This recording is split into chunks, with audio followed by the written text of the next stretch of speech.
وقال النبي صلى الله عليه وسلم: الصيام والقرآن يشفعان للعبد، أو كما قال عليه الصلاة والسلام: اللهم صل على سيدنا محمد وعلى آل سيدنا محمد وبارك وسلم. اللهم صل على سيدنا محمد وعلى آل سيدنا محمد وبارك وسلم.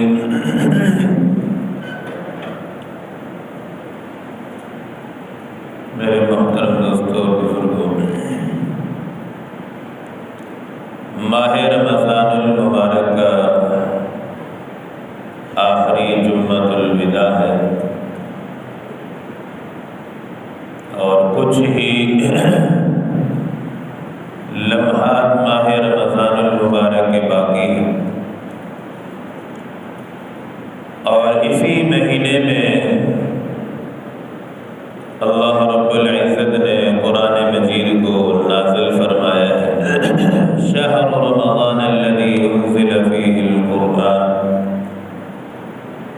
ہدی للناس وبینات من الہدی والفرقان.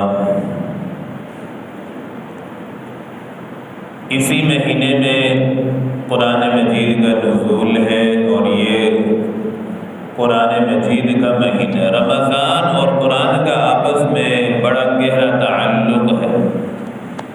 امام الانبیاء صلی اللہ علیہ وسلم خود رمضان کے مہینے میں جبرائیل علیہ السلام کے ساتھ دور فرمایا کرتے تھے. اب قرآن مجید کا پڑھنا بھی عبادت ہے، اس کو دیکھنا بھی عبادت ہے، اس کو چومنا بھی عبادت ہے، اس کو سینے کے ساتھ لگانا بھی عبادت ہے، اور اس پر عمل کرنا دنیا کا سب سے بڑا عبادت ہے. جب انسان قرآن مجید پڑھتا ہے، قرآن مجید پڑھنے والوں کے پاس فرشتے آ کر بیٹھ جاتے ہیں. جیسے انسان قرآن پڑھتا رہتا ہے تو فرشتے اور اس کے قریب ہوتے رہتے ہیں. یہ قرآن مجید کی تلاوت کو جاری رکھتا ہے تو فرشتے اور قریب ہوتے ہیں اور قریب ہوتے ہیں، یہاں تک کہ قرآن پڑھنے والے کے ہونٹ پر فرشتے اپنا ہونٹ رکھ لیتے ہیں. اب یہ نعمت جو ہے اللہ رب العزت نے انسان ہی کو عطا فرمائی ہے کہ قرآن مجید کو پڑھ بھی سکتے ہیں، سن بھی سکتے ہیں. فرشتوں میں یہ صفت نہیں ہے سوائے جبرائیل علیہ السلام کے. باقی جتنے فرشتے ہیں قرآن مجید کو سن تو سکتے ہیں لیکن پڑھ نہیں سکتے. جبرائیل علیہ السلام کو یہ صفت اللہ نے عطا فرمائی ہے کہ جبرائیل علیہ السلام پڑھ بھی سکتے ہیں، سن بھی سکتے ہیں. تو یہ قرآن مجید کی جو نعمت ہے یہ اللہ نے انسانوں کو عطا فرمائی ہے، یہ پڑھ بھی سکتے ہیں، سن بھی سکتے ہیں. صحابہ کرام رضوان اللہ علیہم اجمعین، کیا ان کا عشق قرآن تھا، قرآن مجید کے ساتھ عجیب لگاؤ.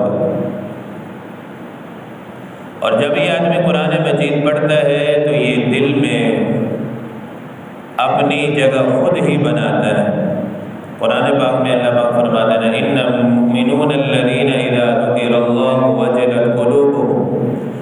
قرآن مجید کی تلاوت سے ایمان والوں کے ایمان میں اضافہ ہوتا ہے اور دل کا زنگ اس سے اترتا ہے. قرآن مجید پڑھنے کی وجہ سے زندگیوں میں انقلاب آتا ہے.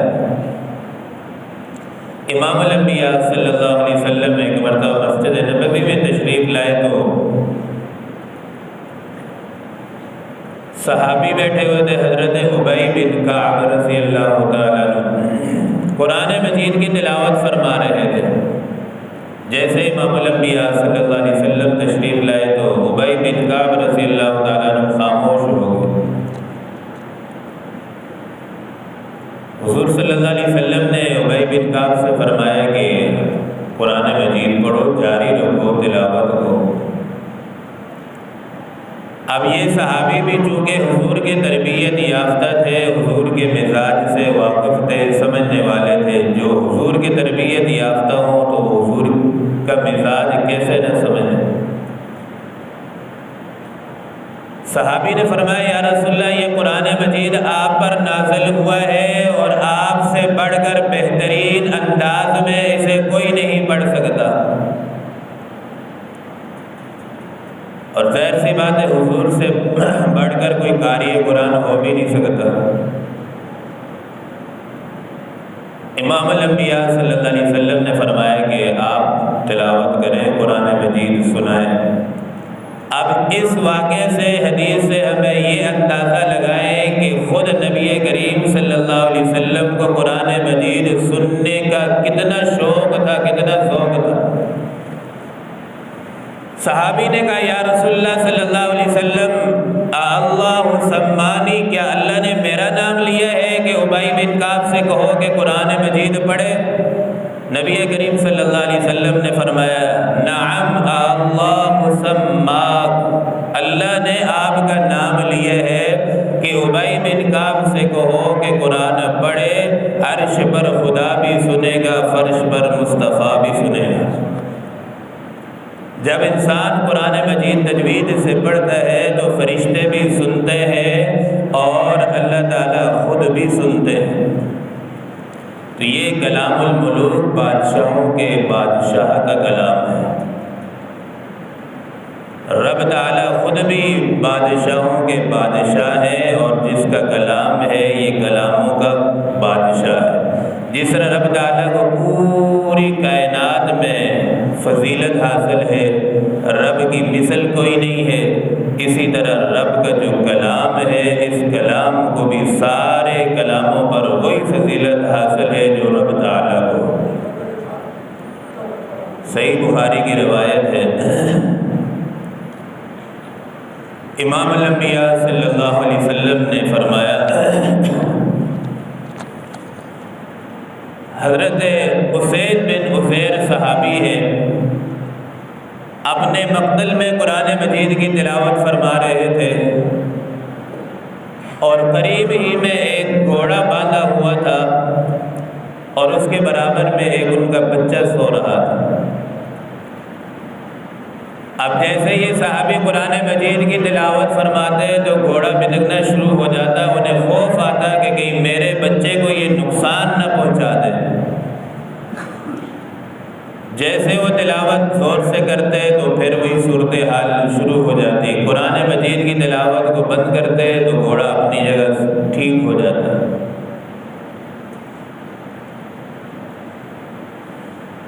یہ منظر صبح فجر کی اذانوں تک، صبح صادق تک جاری رہا، اور صحابہ کرام میں یہ ایک بہترین عادت تھی کہ کوئی بھی خلاف العادت اگر واقعہ دیکھتے تو امام الانبیاء صلی اللہ علیہ وسلم کے سامنے آ کر پوچھ لیتے کہ یا رسول اللہ ہم نے یہ واقعہ دیکھا ہے اور یہ معاملہ ہوا ہے۔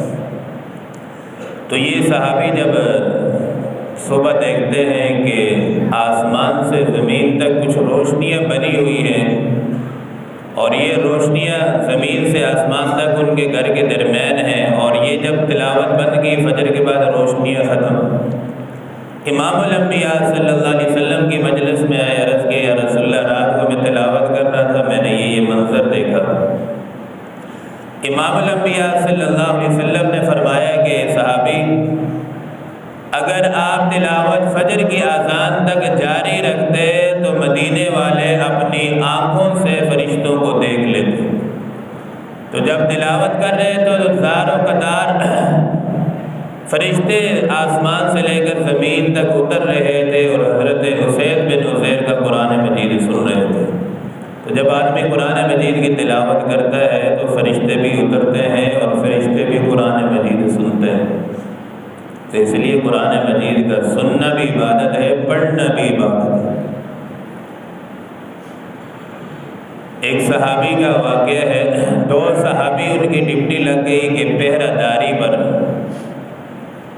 جنگ کی حالت میں رات کا وقت ہے، جنگل کا سما ہے اور دشمن کا خطرہ بھی سامنے ہے کہ کہیں سے دشمن حملہ نہ کر دے، تو صحابی نے سوچا اب میری ڈیوٹی تو لگ گئی ہے، رات پوری جاگنا ہے، پہرہ داری کرنی ہے، اس سے بہتر ہے کہ میں قرآن مجید کی تلاوت شروع کر دوں۔ جیسے قرآن مجید کی انہوں نے تلاوت شروع کی، سورۃ الکہف پڑھنا شروع کر دی۔ اب صحابہ کرام کو قرآن مجید میں پڑھنے میں لطف اتنا آتا تھا کہ بس کرنے کا جی نہیں کرتا۔ عبادت میں انہیں ذوق شوق اتنا ہوتا تھا، لطف ہوتا تھا کہ نمازیں شروع کرتے تو بس کرنے کا جی نہیں کرتا۔ اس مثال کو ہم یوں سمجھیں تو ہمیں بات سمجھ آئے گی۔ دنیا میں ہم نے دیکھا کہ کوئی آدمی اگر کسی سے محبت ہوتی ہے، وہ اس سے اگر فون میں بات کرتا ہے تو گھنٹوں لگ جاتے ہیں، اس کی بات ختم نہیں ہوتی، اسے لطف اور مزہ اتنا آ رہا ہوتا ہے کہ گھنٹے بھی اسے کم لگتے ہیں۔ اور جب انسان اپنی زندگی سے گناہوں کو، نافرمانیوں کو نکال دیتا ہے تو پھر اللہ رب العزت اسے یہ سجدے کی لذت، نماز کی چاشنی، عبادت کی لذت، حلاوت، ایمان کی حلاوت نصیب فرماتا ہے۔ اور یہی چیزیں گناہ جو ہے رکاوٹ ہوتی ہیں انسان کی زندگی میں، جو یہ نعمتیں اسے حاصل نہیں ہو سکتی۔ تو صحابی نے سوچا کہ میں بیٹھا ہوں فارغ، تو اس سے بہتر ہے 2 رکعت نفل پڑھ لیتا ہوں۔ 2 رکعت نفل صحابی نے شروع کیے اور اس میں سورۃ الکہف پڑھنا شروع کی۔ سورۃ الکہف پڑھنا شروع کی تو اتنے میں دشمن نے دیکھا کہ سب سو گئے ہیں اور ایک اندھیرا تھا، انہوں نے دیکھا کوئی ایسے درخت کی طرح کوئی بندہ ہے یا کوئی درخت ہے، تو دشمن نے حملہ کرنا شروع کر دیا، تیر برس رہے۔ اب صحابی کے جسم پر تیر لگ رہے، خون جسم سے نکل رہا ہے۔ اس وقت تک یہ وضو کا مسئلہ واضح نہیں ہوا تھا کہ خون سے وضو ٹوٹتا ہے یا نہیں۔ تو صحابی کے جسم میں ایک تیر نہیں، کئی تیر لگ رہے ہیں۔ آج ہماری حالت کیا ہوتی ہے کہ اگر پوری مسجد میں کوئی چھوٹا سا بلی کا بچہ آ جائے، چوہا آ جائے، تو پورے نمازی ناچنا شروع ہو جاتے ہیں۔ کیوں؟ یہ اللہ کے ساتھ تعلق کمزور ہوتا ہے، نماز میں وہ توجہ نہیں ہوتی۔ صحابہ کی نماز کی کیفیت کیا تھی کہ تیر برس رہے ہیں، جسم میں پیوست ہو رہے ہیں، لیکن انہیں رب تعالیٰ کے سامنے کھڑے ہونے میں لطف اتنا ہے، قرآن پڑھنے میں لطف اور مزہ اتنا آ رہا ہے کہ نماز توڑنے کو جی نہیں چاہتا۔ صحابی فرماتے ہیں مجھے اپنے فرض منصبی پورا کرنے کا ڈر تھا، خوف تھا، میں نے اس وجہ سے سلام پھیرا، ورنہ میرا جی نہیں چاہ رہا تھا کہ میں سلام پھیرتا سورۃ الکہف پوری کرنے بغیر۔ سیدنا علی المرتضیٰ رضی اللہ تعالیٰ عنہ صحابی ہے، انہیں پاؤں میں تکلیف ہوئی، زخم لگ گئی تو ڈاکٹروں نے کہا کہ اب اس کا علاج ہے، اس کا آپریشن ہوگا۔ اس وقت تو اتنا جدت نہیں تھی، جدید سسٹم نہیں تھا کہ پاؤں سن کرنا یہ وہ۔ تو صحابی نے عرض کیا، حضرت علی رضی اللہ تعالیٰ نے فرمایا کہ میں ایسا کرتا ہوں کہ میں نماز شروع کرتا ہوں، آپ نماز کے دوران میرا آپریشن کر لینا، مجھے پتہ نہیں چلے گا، تکلیف بھی نہیں ہوگی۔ صحابہ اکرام کی کیفیات یہ تھی کہ رب تعالیٰ کے ساتھ اتنا تعلق مضبوط تھا کہ انہیں تلواریں بھی لگتی، تیر بھی لگتی، انہیں محسوس نہیں ہوتا کہ رب کے ساتھ ان کا کنیکٹ اتنا زیادہ تھا۔ آج تو ہماری نمازوں کی کیفیات یہ ہو گئی ہیں کہ سارے مسائل اور ساری پریشانیاں ہم آ کر نماز ہی میں سوچتے ہیں، سارا حساب و کتاب نماز ہی میں سوچتے ہیں۔ یہ رمضان کا جو مہینہ اللہ تعالیٰ نے عطا فرمایا، یہ ہمیں اس لیے دیا ہے کہ ہم اپنی بخشش کروائیں، اپنے رب تعالیٰ کو راضی کر سکیں۔ سیدنا علی المرتضیٰ رضی اللہ تعالیٰ عنہ فرماتے ہیں کہ اگر اللہ نے اس امت کو معاف نہ کرنا ہوگا تو یہ رمضان اور سورۃ الاخلاص اللہ تعالیٰ اس امت کو عطا نہ فرماتے۔ دن رات کے اندر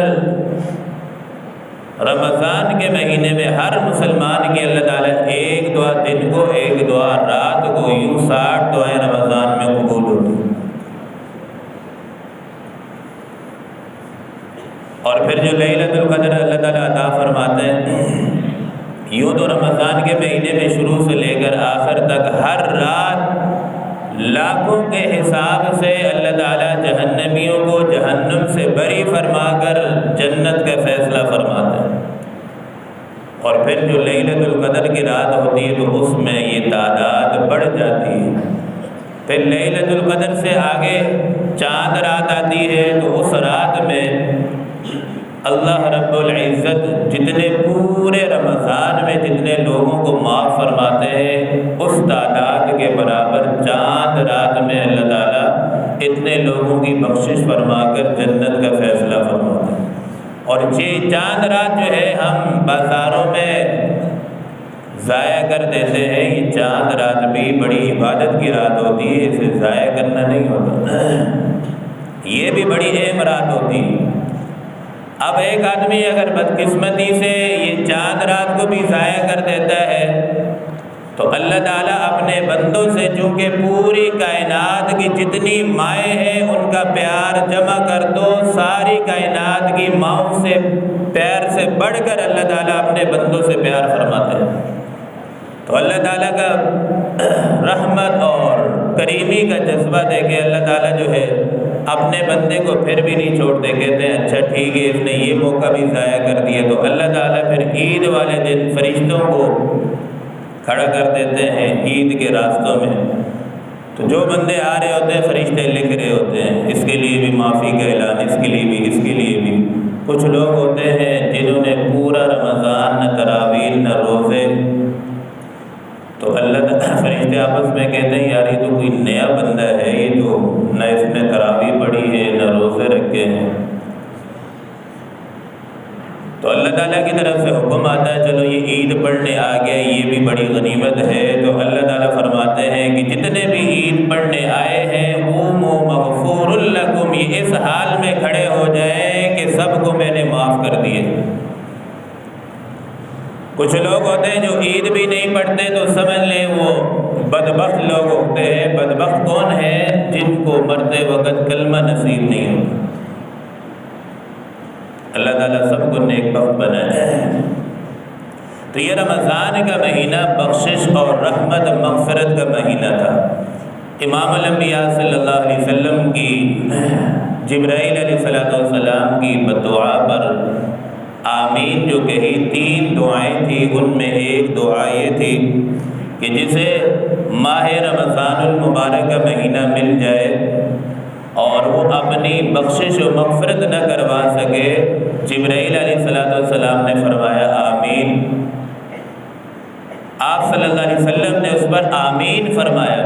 اب یہ دیکھیں آج ہم دنیا میں ولی کی بددعا سے ڈرتے ہیں، اپنے شیخ کی بددعا سے، اپنے استاد کی، اپنے والدین کی بددعا سے ڈرتے ہیں، اور یہ بددعا جبرائیل علیہ السلام دینے والے ہیں اور آمین امام الانبیاء صلی اللہ علیہ وسلم فرمانے والے ہیں۔ اب اس میں یہ بات سمجھنے کی ہے کہ آقا نبی کریم صلی اللہ علیہ وسلم تو اتنے محبت والے، شفقت والے، اس بددعا پر آمین کیوں کہی؟ یاد رکھیں اس وجہ سے فرمائی امام الانبیاء صلی اللہ علیہ وسلم نے کہ جس کو پورا رمضان کا مہینہ مل جائے وہ پھر بھی اپنی رب تعالیٰ سے بخشش مغفرت نہ کروا سکے تو بتاؤ پھر رمضان کے علاوہ کون سا مہینہ ملے گا اسے جو اپنی وہ بخشش کروا سکے گا؟ اس لیے پیارے آقا صلی اللہ علیہ وسلم نے آمین اس پر فرمایا۔ تو یہ ہمارا جو ہے آخری لمحات ہیں، ہم انہیں قیمتی بنائیں، چونکہ اللہ تعالیٰ اپنے بندوں سے پیار فرماتے ہیں اور توبہ کرنے والوں کو تو اللہ تعالیٰ بہت ہی زیادہ پسند فرماتا ہے۔